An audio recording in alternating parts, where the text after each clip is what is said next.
go back also to something that you mentioned where you use value-based pricing. Can you tell us a little bit more about what that looks like for your agency? Yeah, I would say that we are on the path with value-based pricing. I don't think we've arrived. I don't think we've perfected it by any stretch. But I do think we've taken some steps in a really healthy direction of, I tell our director of sales, it's kind of like this gut feeling of if you put this out there and it just feels cheap, then we're probably not charging enough.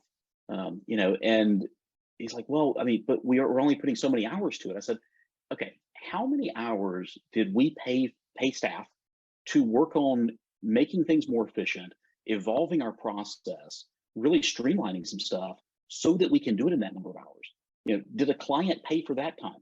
No, our business paid for that time. This is our chance to actually receive benefit for that.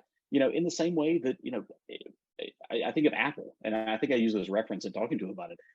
They only pay this much money per iPhone that they make. Most of the money behind an iPhone is paying for their R&D. It's paying for them coming up with the ideas that create the piece of hardware, that create the software systems that power the piece of hardware. It's all of the capital investment they put in there. We don't, I mean, yes, sure, some of us complain about the price of an iPhone, but we still buy them. We don't complain about it enough to say, hey, we're not going to buy one.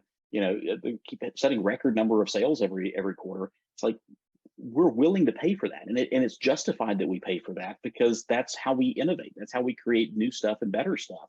Why should we be ashamed of charging for that? Why should we be ashamed of profiting off of a risk that we took of spending time developing systems and processes that make what we do, not just more efficient but also more dependable?